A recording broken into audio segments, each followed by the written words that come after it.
आज उमरकोट ब्लॉक अंतर्गत सुनाबेड़ा पंचायत डाक्तखाना आयुष्मान प्रधानमंत्री जन आरोग्य योजना गोपबंधु जन आरोग्य वयोवंदना योजनार शुभारंभ होइछि।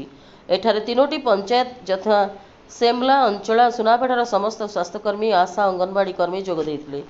एही सभारे सांसदक प्रतिनिधि प्रभात कुमार नायक, गणशिक्षा मंत्री नित्यानंद गंडक प्रतिनिधि सुदर्शन जगत, गुरुवारी भत्रा सुनाबेड़ा सरपंच सविता बांझरा, अंचला सरपंच अर्जुन भत्रा, सेमला सरपंच लक्ष्मण बांजरा, सुनाबेड़ा समिति सभ्य ममता दास, डाक्तरखाना कर्मचारी डाक्तर मौसुमी पाणी, फार्मासिस्ट रमेश चंद्र पहाड़ी, पीएचईओ प्रशांत मल्लिक जोग देइथिले। मुख्य वक्ता थिले स्वागतिका साहू। ठीक समय एलईडी माध्यम राज्य प्रसारण हेतुआ कार्यक्रम को जनसाधारण सम्मुख में उपस्थापन करा।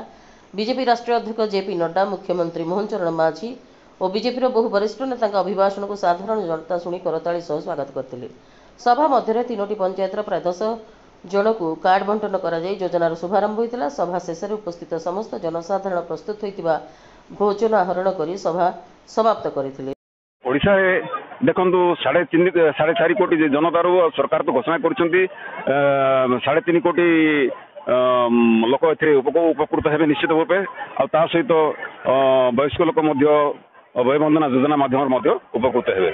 यहाँ गोटे बहुत सुंदर योजना आज 11 एप्रिल रे जो ओडिशा सरकार माननीय मुख्यमंत्री मोहन चरण माझी यहाँ लागू कर। तो यही योजना फल मु बेसी माने मो निज अंचल कथा कहबी। आम अंचल निहाती गरीब लोक रुहति दिन एमती निजर बापार हो पुअर हो चिकित्सा करने निजर जमी बाड़ी बंधा करके लोक जाकि निजर चिकित्सा करुले। बाकी बर्तमान आज डेट समस्ते मोहन चरण माझी को धन्यवाद जना कथा जे आउ से दिन आउ लोक देखिए ना। समस्त को 5 लाख टका माने जेन्ट्स लोक को 5 लाख टका सहायता और लेडीज मान 10 लाख टका सहायता आज सरकार घोषणा कर। तो ये लोगों से पुणा जो मेडिकल केस जो असुविधा होता से असुविधा जमा हम ना। तो ये मोहन सरकार को बहुत बहुत धन्यवाद। ये योजना बहुत लोक उपकृत हे कहीं आगु जो गवर्नमेंट दौला जो स्वास्थ्य बीमा सेटा सबू मेडिकल रे यही सुविधा पाऊ नथिले। यही प्रधानमंत्री ये गोपबंधु योजना रे सबू स्टेट रे बाहर लोक भी पाई पारे, बाहर दूर मेडिकल रे भी यही सुविधा पाई पारे। नवरंगपुर जिला अमरकोट गुप्तेश्वर पंडा रिपोर्ट, प्राइम टीवी ओडिया।